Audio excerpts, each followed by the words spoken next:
Welcome to Hort Culture, where a group of extension professionals and plant people talk about the business, production, and joy of planting seeds and helping them grow. Join us as we explore the culture of horticulture.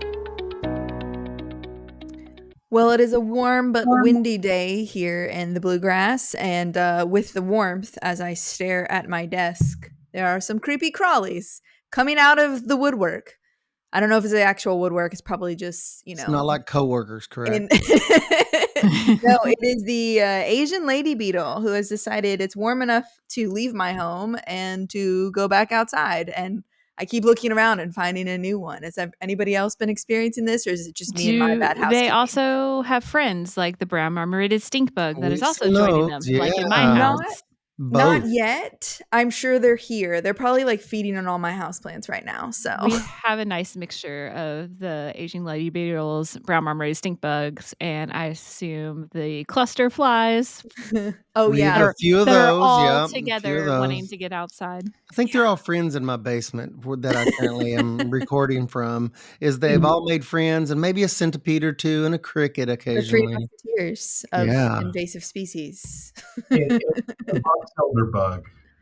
Oh yeah, and the box elder bug. We're next to Elkhorn Creek, so we get those. They're a lot of fun. Reed likes to chase those around, and our son, he's 11 years old, and he knows what a box elder bug is now. So he impresses the neighborhood kids. Well, he thinks he impresses them with that knowledge. He does not really impress them. It's going to be Jessica's boys pretty soon. They're going to be naming insects, and their friends are going to be like, "Wow, nerd!" Yeah, they already know. They already know quite a few insects, but they're learning from the best. So myself and obviously me. and also our guest who is on today. You might have already heard him mention box elder bug.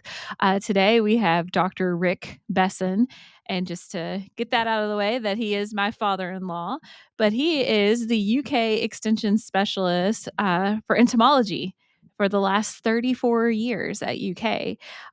So he has had a very impressive career of getting to experience all different things in the entomology world and extension too, getting to do so many different outreach programs all across the state, and probably has been to every single county in the state, right? I think so. Sure. Kind of like lady beetles and box elder bugs. He's been everywhere. Well, I have to know, especially in a specialized field such as entomology. I'm always curious when, what makes a forester, what makes, one person or another go into this field or that. So how in the world, and I think I've bothered Jessica with this before because I'm like, what makes you a bug person, Jessica? It probably in those exact terms. But how does one get interested and get guided into a field such as entomology? I mean, like, did you just always have an affinity for creepy crawlies or what, Dr. Besson? No, I did not. In fact, when I was much younger and a Boy Scout, one of the requirements that kept me from getting my Eagle Scout is I did not do my insect collection. No, that is like an admission of guilt. What? Yeah, I think I've been serving my penance because of that. But I didn't do that. But what got me interested is it was somewhat forced upon me, in that when my brother went off to college, my father looked at me and he said, "You're in charge of the bees now." And so that was my beekeeping training. And I have to say that first experience was absolutely miserable. I mean, I did everything wrong, but things have gotten better since then. And how old were you when you got put in charge of the bees? 12. 12, yeah. And so you were the beekeeper, head beekeeper. Yeah, and I've been keeping bees since. So, and now I absolutely love bees. I'm infatuated with bees, and I'm a real beekeeping geek. That is really interesting. I think bees, just in general, beekeeping and honey production has gotten a lot of people into this field.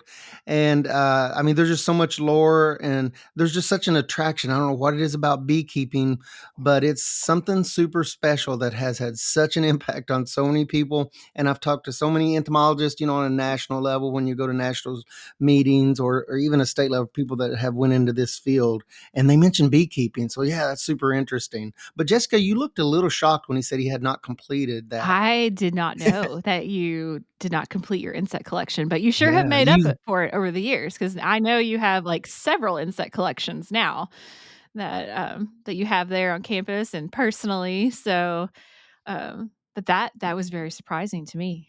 I didn't know Yeah. that. What really got me into entomology is my father got me a job when they were living in Central America, and I worked for an entomologist one summer.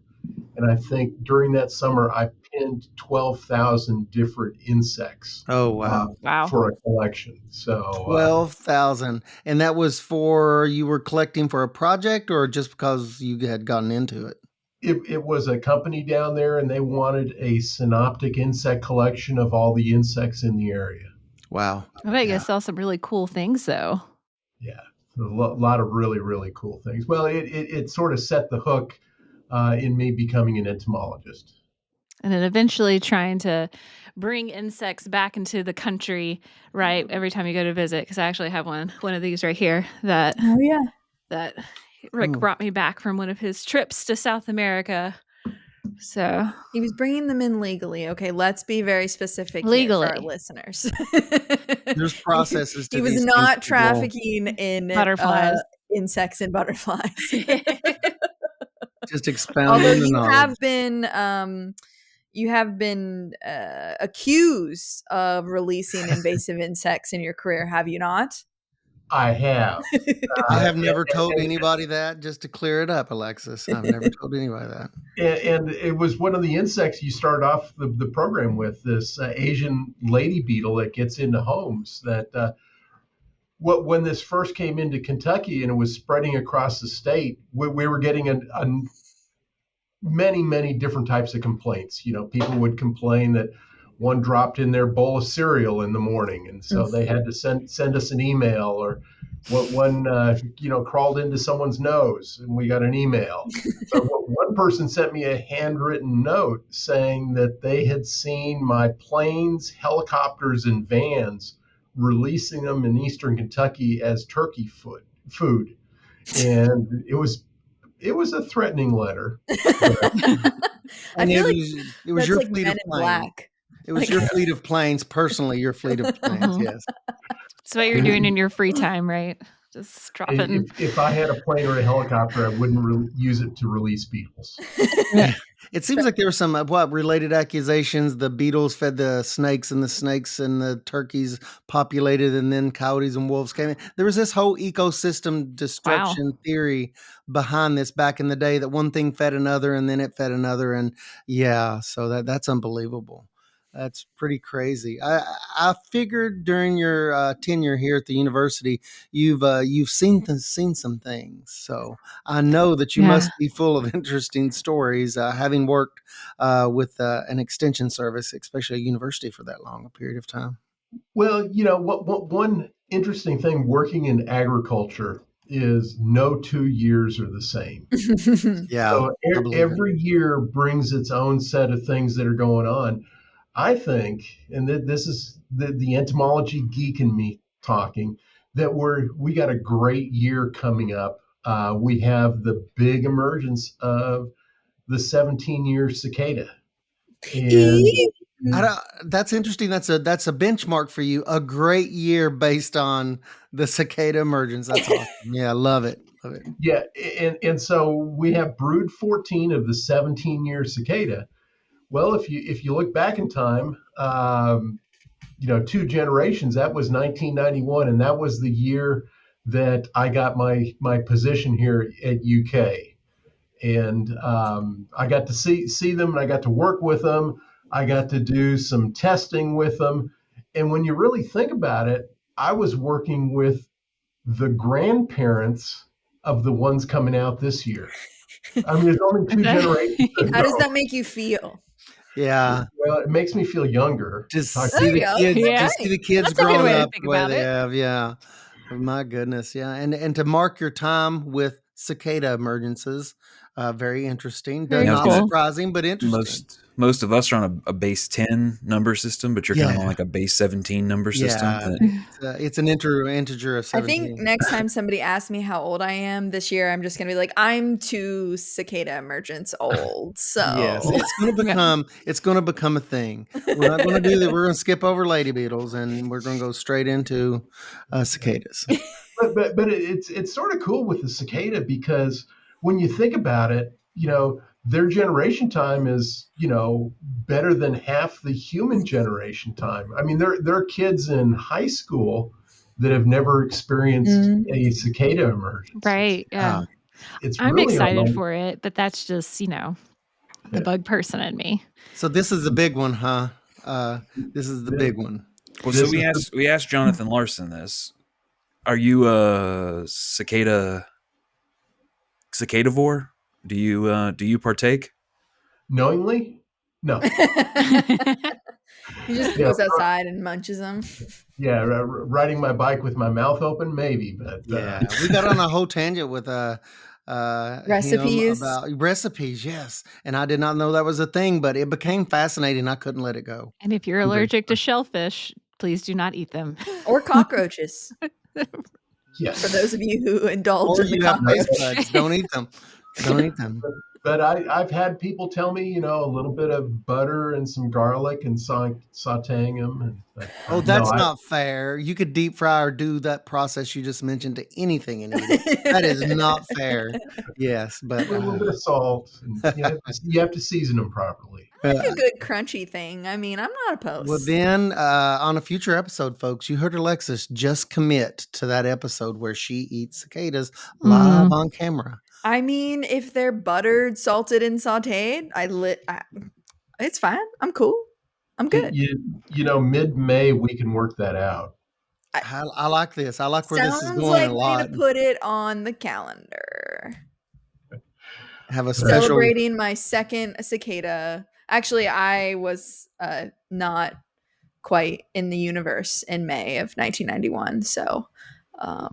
So are you one of those that you have not, like Dr. Besson was talking about? You have not experienced this amazingness? Apparently not. Yeah, I missed them by a couple months. So what can we Here we expect? go. I know Wait, this Alexis, is you're 16 years old. Yeah. from No, the last emergence, from the There was pre-emergence. another one in 2008. that's true. Okay, Yeah. so instead of 3 Yeah. I should be 3 cicada years old.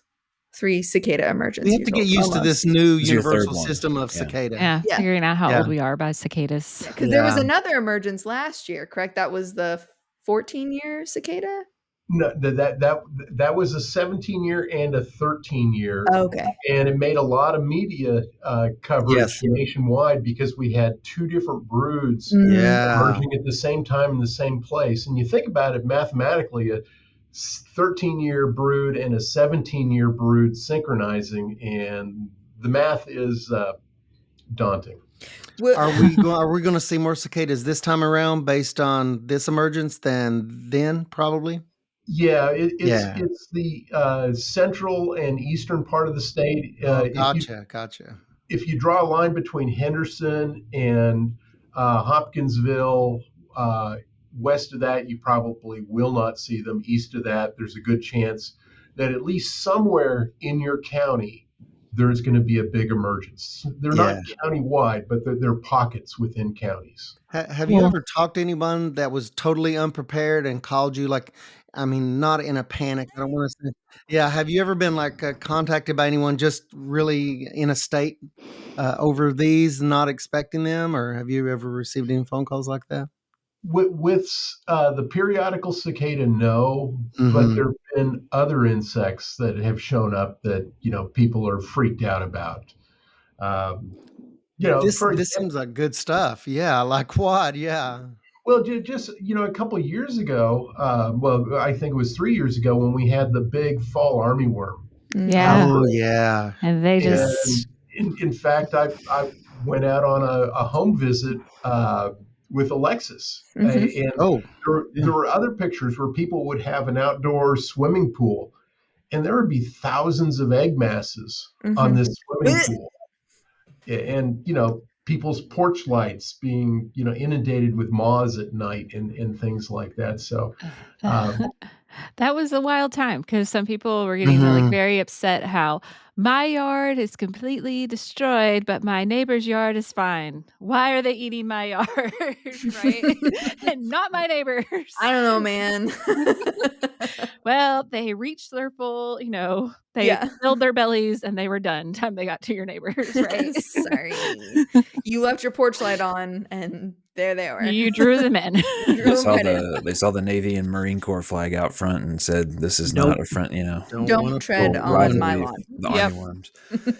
So you've mentioned this kind of going out for home visits and stuff like that, and we have some people who listen who aren't necessarily super familiar with the way extension works, or they only ever talk to their agent. And we don't have to spend a really long time on this, but I think it might be helpful, or I'd be interested to just hear kind of how you think about participating in this extension thing, and like if that's changed over time, but also like what is a typical process for how does it that you end up out looking at somebody's farm or somebody's house? What does that look like?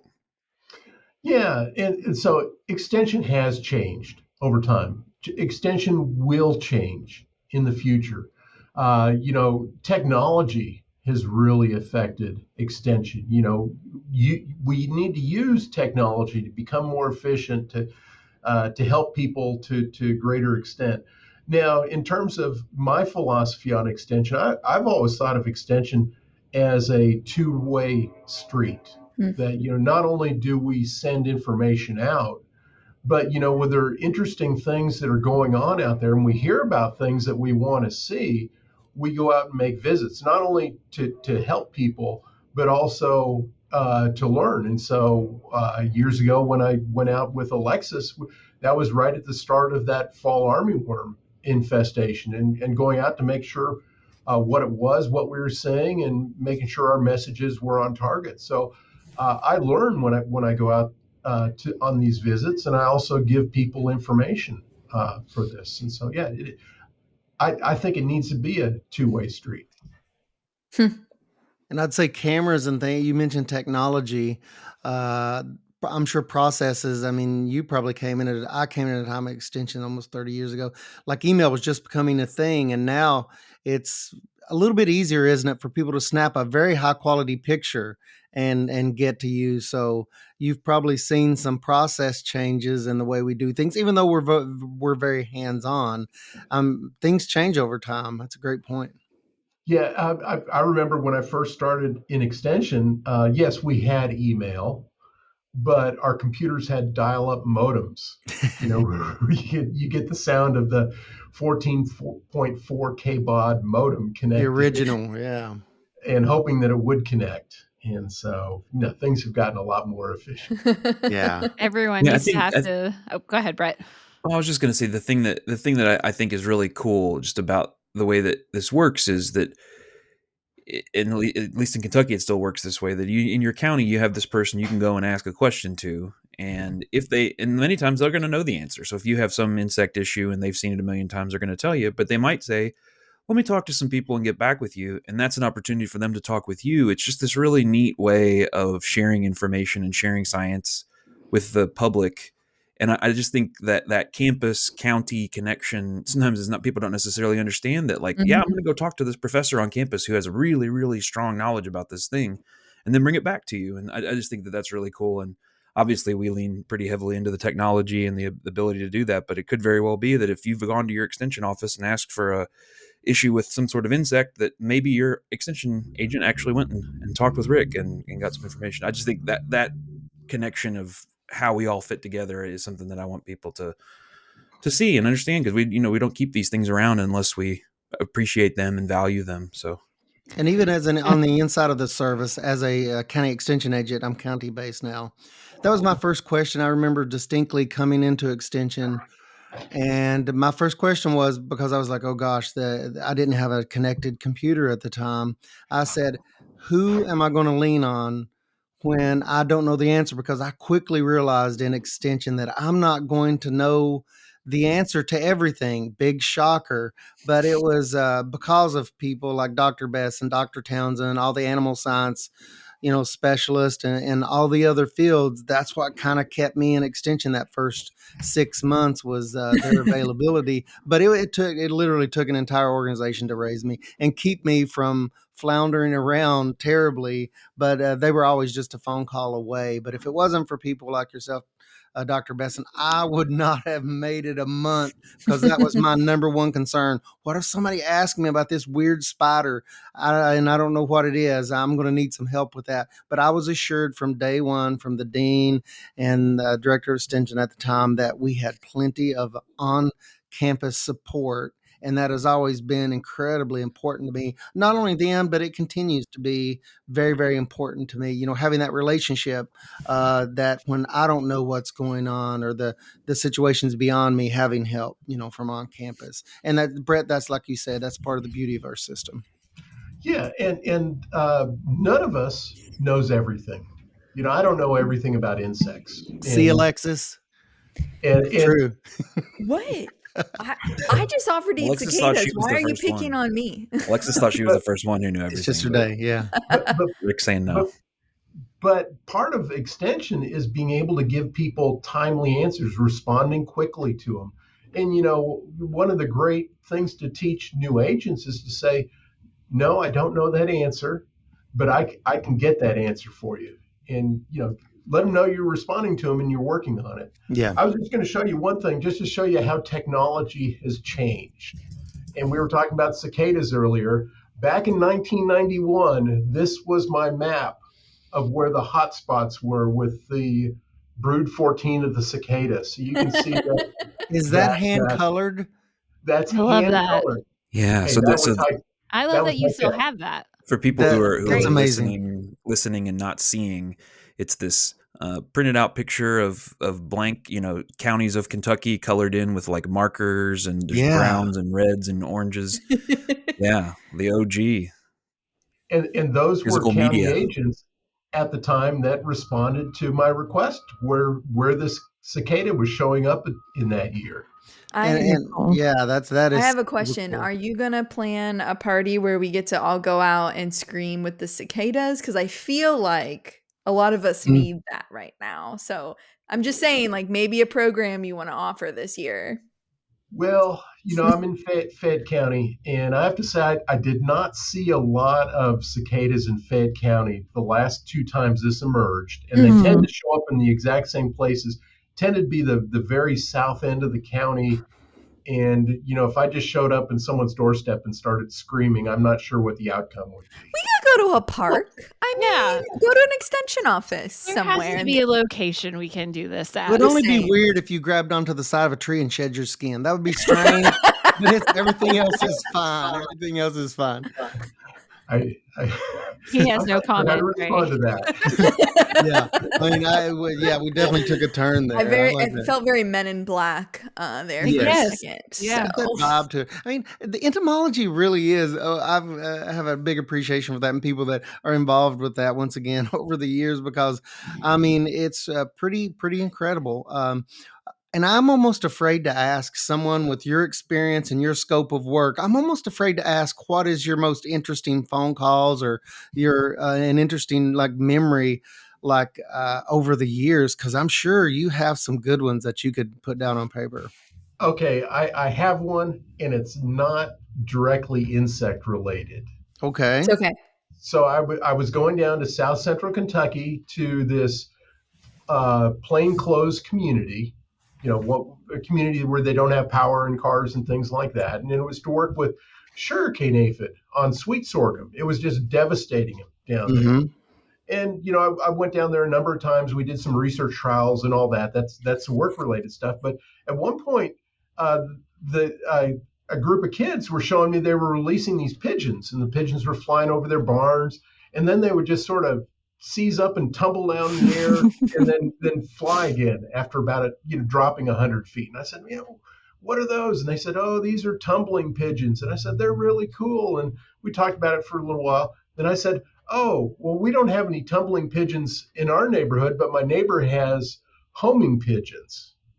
And they thought that was really cool. They said, well, we've been looking to try and get homing pigeons because we want to communicate with family members across the river and across the valley and stuff, and it would be great if we had homing pigeons to do that.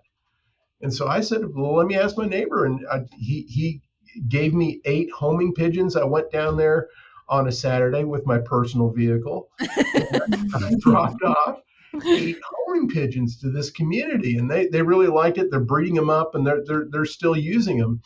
And the interesting thing is we have to write success stories with extension. And so with my twisted sense of humor, I wrote it up as providing communication technology for an underserved audience. There you go. Community Yeah. and economic development. Hey, listen, he just wordsmithed that up way before AI. I just want to point that out. He had no help with that. And He came up with that himself. This wasn't that long ago, right? Oh, like, wow. 6-7 years ago, something like so that. yeah, more yeah, so recently. still, Wow. like very recent, I would say. That's awesome. Now I want to know how to train homing pigeons. I know we're gonna have A so new much deep dive interest. for me. Alexis, we could and send them across the lake to each Not other. only homing Oh, Just to pigeons, but communicate. Who Homing needs What's their cell pigeons. phones when we range? have What's homing their pigeons? what's their range? I wonder.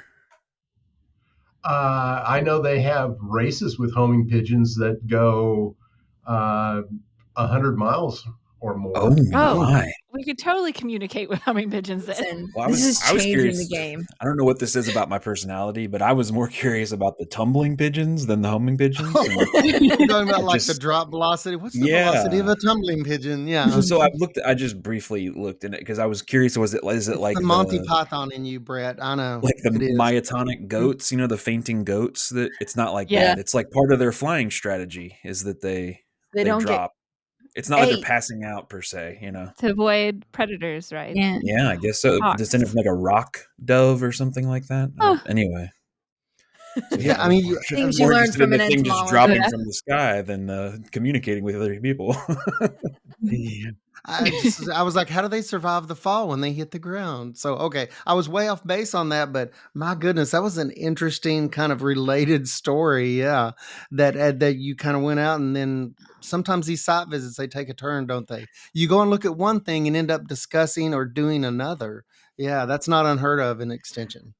Life is interesting. Yes, You always. mentioned your success story, and I actually ran into somebody in my county today at the Walmart who you helped last summer, and it should be a success story through kind of as you were talking. I have a large pumpkin grower in my community, and they had some pumpkins that started dying, and they ended up being squash vine borer.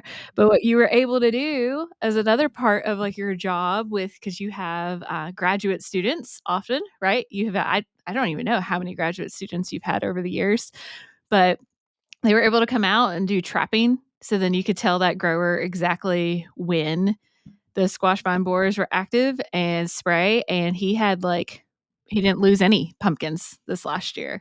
And so he actually brought that up to me this morning as we were both getting dog food about the success of that program and wondering about more traps and how impressed he was with it. So, something so simple as just monitoring pests or then having your graduate students involved too, like makes such a huge impact on our growers.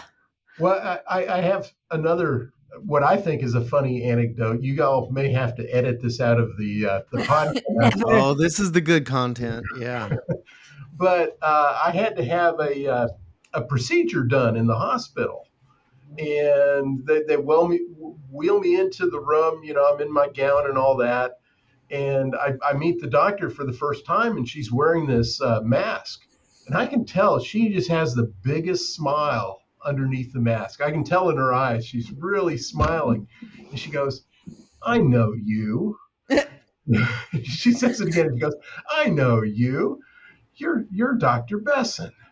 And I said, "Yeah." Did And you look at my chart? I hope Okay. you looked at my chart. I'm in that uneasy area of what's going on.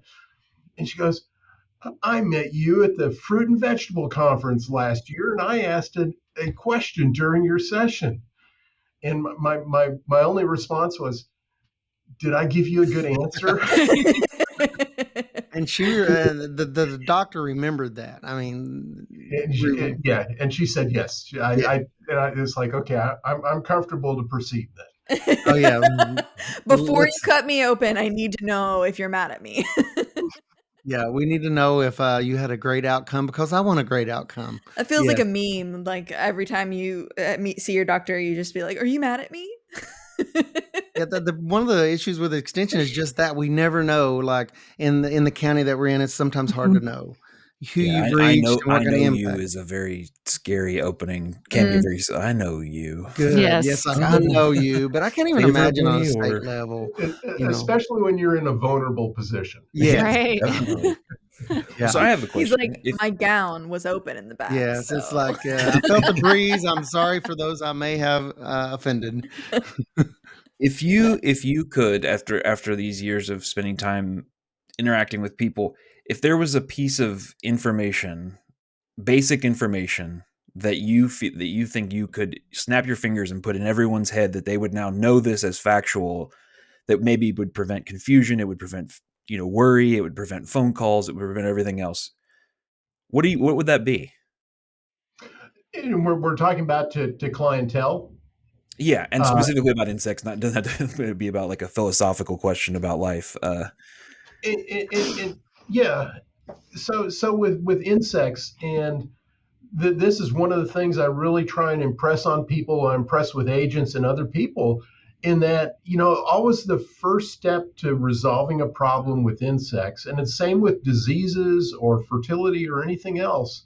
I'm talking about, like soil fertility, would be identifying what the problem is. And, people want to know, okay, they tell me what the problem they think they have, and give me the insecticides that's going to fix it. And it's like, no, we need to get this properly identified, Mhm. because Mhm. until we do that, we're just sort of guessing at what we're going to do. And sometimes, particularly when we use insecticides and things like that, there can be some underlying costs with that. And so we want to make sure we get it right. And so the first step is always proper identification of the problem. Always, Yeah, always. I've heard a quote that's attributed to a bunch of different people, probably Winston Churchill among them, that a problem a problem well stated is half solved. And I think Mhm. that it fits here too, and it fits to what Jessica was saying about the real boon to that pumpkin grower was literally monitoring and defining and finding the parameters of the problem, when Mhm. and how, and then acting based on that. So that's really, yeah, Well, that's cool. that's the public facing side of sort of the question. I'll take one step further into that question a little bit, lean into that. What question would you, or what advice would you give your former self the first week or two on the job as you come to the university? If you could go back in time, meet with yourself for 5-10 minutes and have a cup of coffee and eat a cicada or whatever entomologists do, what advice would you give yourself, Dr. Besson? I mean, if you could go back. It's a tough one. I know. It is a tough one. It takes a lot of self-reflection. Sometimes it's some of the Ew. mea culpa type thing. Yeah, yeah, yeah. But and I've run into this a few times where uh, some someone will suggest something, and in the back of my mind, I'm telling myself that's never going to work. And uh, most of the time, that's probably correct. But every once in a while, no, it is not correct, Mhm. and it Yeah. does work. And so, I think it's very important to,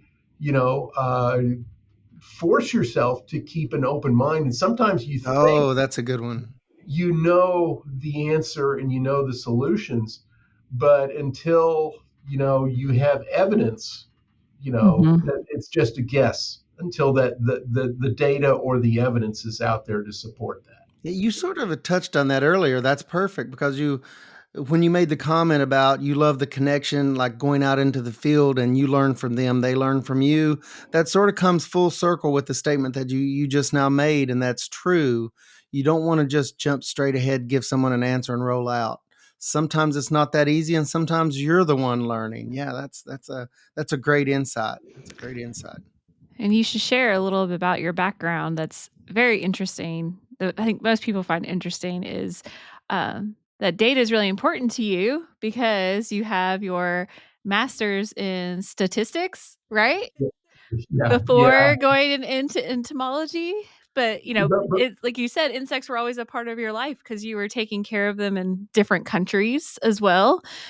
And but yeah, you I really have mean, that influence of data. You like the data. I like numbers, Yes. and part of that was I had a learning disability, dyslexic. I'm very dyslexic, and so reading did not come easily to me, but playing with numbers did. Mhm. And so I do like that number aspect of things. But you mentioned working with insects overseas. I got to be a beekeeper for a while in North Africa, and that was really cool. And worked for a couple of years in the Peace Corps as a beekeeper, working with communities, improving their beekeeping methods. I also got to be a private beekeeper there. And what was really cool is I took over after a former beekeeper who had died about a dozen years before. But that former beekeeper was an exiled cavalry captain from the White Russian army that was a beekeeper. So I got to take over his I apiary. You've don't even seen some know things and you've done where to some go with things. that Yeah. information. So many interesting stories, right? What did you find there? Were there weird things on the hives? Like what? What was really cool is he had a different style of beehive. He had these 22 frame bee boxes that were, over a meter wide, and these big square frames. I'm starting to see more of these days, but at the time I was just wondering, and I'd heard he was like a cavalry captain with in the army, and I just imagined this giant Russian beekeeper that could pick up Yeah, these lifting these giant, huge giant. weights. Yeah. And now I've learned that these are not really mobile hives, but Gotcha. I was going to say, boy, that person must be a giant. They Is could that just what do no they call problem that lifting them. style of Is beehive? that like a top bar I was hive? gonna say, is that like a Kinda? top bar? no, it's not a top bar It's hive. not It had parallel sides on it, and yeah, It's I'm not. more like a giant version of what we are familiar of the with. Langstroth. Yeah. Okay. More like that, right? but almost like 4 times the volume Yeah. of a Langstroth hive. Wow. Wow. Yeah. Um, Fascinating. I mean, I did not see that one coming. That's very interesting. And you said what, Africanized bees or African bees over there? Or Those were a subspecies that was in North Africa. They're oh, not. gotcha. They're, Yeah, they're not what we call Africanized. This yeah, was just on the Mediterranean. yeah. So not that, but a different style of beekeeping altogether. It sounds like. Um, I Weird. was thinking it sounds more like Dr. Jones than Dr. Besson, but yeah, the life and times of an entomologist is even more interesting than I would have thought. So yeah, You've gotten some fascinating. fun artwork over the years, haven't you? Artwork. Artwork, yeah. You Yeah. some in letters. Oh, you're talking about Oh, letters. And Some speaking of accusations of fans you've things, Yeah, have acquired you over the fans? years. yeah. I think you have to put fans into quotation Quotes. marks. okay, This, early on when BT corn was first coming out, we were talking to people about GMOs and things like that. And I did some educational things with GMOs and BT corn. And this is one of the responses I received. Talking about oh, and we are uh, looking at, as Brett said, as some folks may be listening only today instead of on the video component, but a very creative representation of a Frankenstein corn. You have to see Frankencorn. this. Yes, it's Yep. Frankencorn. Yes, yeah, Frankencorn hand is drawn. Frankenstein as an And ear of yeah. corn, Yes, Yes. or an ear of yes, corn as Frankenstein with the face. Were there Mhm. bolts on the neck? I couldn't tell if it was just bolts or more yes, of the. Yeah, Oh, okay. oh, yes. so lots of So details. yeah. the There So were bolts on there, but shuck yeah, covered I the mean, bolts. Bolts. sometimes people express their opinions to us. Sometimes. passionately, Yeah, and passionately and that's part of creatively. what makes this type of work cool and fun, is that it is communicative and back and forth, and He- when it veers over into threatening, like we were talking about earlier, it's not so fun. But there's sometimes where it's I love this. One of the really engaging parts of public service and just like in agriculture, no 2 years are the same. Sometimes no two correspondences back and forth with the public are the same, which is another way Yeah. that things stay interesting. Or classes. You've taught so many different I was going to say, groups and children over the years that I know have had some. He I know brings your last one. full-size candy bars, okay, to Oh, his yeah, I forgot about that. programs. And tosses them out to the children at You gotta 7 watch o'clock at out. You'll night. get hit in the head with a full-size Hershey bar.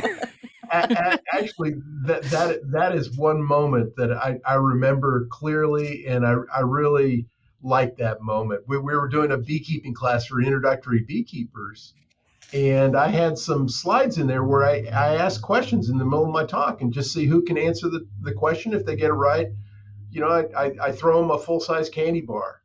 And some of the questions I ask are trick questions. So I'm not You expecting deserve the full size. I'm not expecting anyone to get it right. And so I have this meeting for adults, and there's this one 9-year-old girl in the audience. And my last question was a really tough question. And she raised her hand, so I called on her, and she just answered it beautifully and was right on the money. Had a great, and I had to walk over that candy bar to her because I was very impressed, and I was very happy to give it to that young girl in the audience. Little beekeeper in training. So Mhm. cute. that was not your candy bar personally that you gave away, and you had a little bit of remorse, was there? But you had to give away your candy bar to a 9-year-old. I mean, of all the She people in deserved the it. crowd, a Yeah. 9-year-old just nailed the question. That's She was awesome. on top of it. Yeah. She did. Well, I I just have want to know where that person is now. Yeah. I have a final question. So this podcast called Hort Culture, as far as moving away from the insects and just asking you, do you have a favorite plant? And if so, what do you like most about it? He's a plant person, so that'd be hard. You can just give us one of your top 10. I would say it's not a local plant. I'm sorry, but No shame. I've lived other places overseas, and when my family lived in Honduras, I had a USDA APHIS permit to import orchid plants. Oh, wow. And so I used to climb trees in the jungle and things like that, collecting orchids. And so I've always had an eye to look for them when up in trees and things like that. And I still think they're really cool. And so, yeah. Do you have Orchids. a particular favorite genus or species? Oh, it was no, I don't. Okay. But it was all those really small, unique orchids that you'd find in the rainforest. Just They're so really fascinating that you find those, as you put it, growing in trees, and then we go to great lengths to keep them alive when we bring them out of that environment. But in their environment, they just simply, terrestrials just kind of Exist. grow in. Yep. Yes. Or you go to Florida and they exist in a ditch or on a side of a building or wherever, and then we bring them back. And very interesting. Very interesting. The best success I've ever had with orchids are the ones I've been ignoring for a year, and they've bloomed twice now. Yes. They're blooming on their second time, and I'm like, you are still in the same moss ball I got you in from some random person. But the ones that I actually potted up in orchid bark, most of them have died. So ignore Same. your orchids. It's the rule. Right. I have one that's in a pot, and the pot literally just like broke, but it's bloomed twice in that pot, and I'm afraid to repot it because it seems happy. Thriving on abuse. Yep. I know you had one final question, Brett, but I just have to ask one more. It's one of those introspective ones. We've talked about the advice you would give to communities, advice you would give to yourself. How about advice to someone that's coming in, maybe in the future, coming into a role like yours, into a university or specifically UK, your University of Kentucky, but any particular advice you would give to someone that's going to step into shoes that are similar to yours now? Yeah, I would think, someone starting off in extension, this could be a specialist, it could be an agent, but one skill that I think is extremely valuable to people is listening. That listen to what people have to say, Ask lots of questions. Always treat people with respect. I think respect is one of those. If you want people to treat you with respect, you better treat them with respect. And listening and being like we said earlier, responsive to people. People do like it when you get back to them quickly Yeah. with things. And I think if you do those things, you're listening, you're respectful, and you get back to people quickly, that really helps because sometimes, particularly in my role as an extension entomologist, sometimes that we just trying to improve management practices, improve the efficiency, make it more economical, something like that. But other times, people are truly suffering with issues, and Sure. showing that empathy and things because they are suffering, and we are trying to help them as well. So maybe that was too long of an answer. No, not at all. Perfect. It's That's good. sounds like that's not knowledge, that's wisdom. So That's how many cicada emergences worth of wisdom here, people? That's what we're going with. So things I've learned today from the entomologist, the expert PhD entomologist is ignore your orchids, listen and be respectful. If you're interested in homing pigeons, do it. There's also a thing called tumbling pigeons, which fascinating. And what was my other one? Oh, I've just blanked. I was so excited about talking about pigeons, but none of those have been insect related. And this is why we love you, Dr. Besson, because of a all of your broad well-rounded range, knowledge. yes, Mhm. wealth of experiences over the years. Appreciate you sharing all of those. It's pretty amazing. I love the stories. Love the stories. Tunisian bees coming to another And episode later. cavalry and just all the related stories.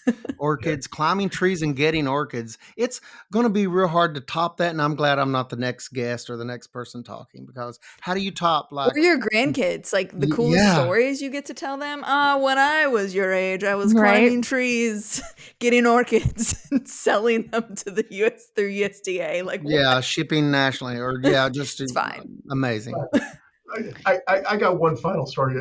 Is there time just Bring for? it. Oh, Yeah, Absolutely. go Yeah. for it. Well, I had that permit to import seeds and orchids, and so I'd have to get them identified to species. I'd have to have someone locally declare that they're not endangered or threatened and all that, and I could bring them in with all this labeling on the box and properly packaged and without any soil or anything like that. And so I went through all that, and I had all this stuff in there.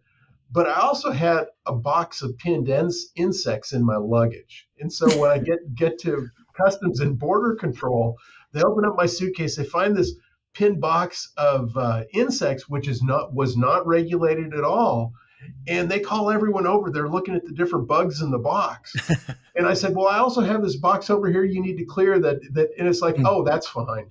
Oh, yeah. They went back to the box of pinned. They were just fascinated with your insect collection. That reminds me of Jessica's experience when she went through the airport with her orchids from Hawaii. Uh-huh. Jessica, you want to tell And them? I just I knew I had to declare them. And so like every point, like your TSA, I was like, I have plants. I have orchids. And they were like, we don't care. Go to the next person. And we get to the next point and like Sean, my husband, be like, come on. And I was like, wait, I have orchids. I am bringing plants back to the mainland. And they were like, we don't care. And so then it was finally like right before we got on the airplane, there was like the tiniest little like checkpoint with USDA. And they were just like, oh yeah, those are prepackaged for airplanes. You're good. Like it was like, no. You were like, I'm taking these. But I was like claiming it as I walked through the airport because I was like, you were I proclaiming want to them. take Yeah. these back with me. I don't want any funny business. And I was trying to be good, a good steward, not smuggling things. Well, you go through all the regulations and all the rules that you have to follow, and you're worried that you're doing everything just right, and then find it's like, yeah, looks good. Go on. Move along. Let me look at these cool Bringing insects. back to my cool insect that Rick brought me back from. Where were you at when you brought this one back? This cool Morpho, Peru. Mm-hmm. It took a long time to get back, and I should just say with Rick and his sense of humor, he kept telling me he got me something, but it was held up in customs for some reason. And so then he just started telling me for months that he got me a hairless Chilean dog, right? Or Perfect. something like that. And like he You're was just like, like, no, thank your you. hairless dog is still hung up in customs. Maybe one This day you'll poor get it. dog. And indeed, folks, it is this beautiful iridescent blue butterfly. Bright What blue was it butterfly. again? It's beautiful, whatever it is. It's gorgeous. That's what we're looking at now, is this beautiful blue butterfly. It's a morpho butterfly, Mhm. Yeah, and morpho. so it was brought in properly, Right. and Customs and Border Patrol held on to it for 3 months. Yeah. But What you didn't see was the disappointment that it wasn't a hairless dog, the Right. disappointment on her face. Yeah. What a great I discussion. Yeah. Yeah, I don't know about Jessica with a hairless dog, but anyways, good stuff, folks. We're trying to get some of these pictures that we've talked about up on our Instagram, so you can find it at Hort Yes. Culture Podcast. You can also shoot us an email, or if you just want to tell us a cool story about you going through customs with something totally legal, of course. Feel free to shoot us an email. You can find that down there in the show notes. And Dr. Besson is located on the University of Kentucky Entomology website. If you have an actual entomology question or maybe a homing pigeon question, you can at least reach out. All he can do is send you to someone else, right? But he'll get you respectfully fixed up. Responsibly handled. Yeah. He's respectfully handled. So we really appreciate you being on, Dr. Besson, and we'll have to have you on again for more of your good stories. But that's all for today, folks. Thanks for being here with us.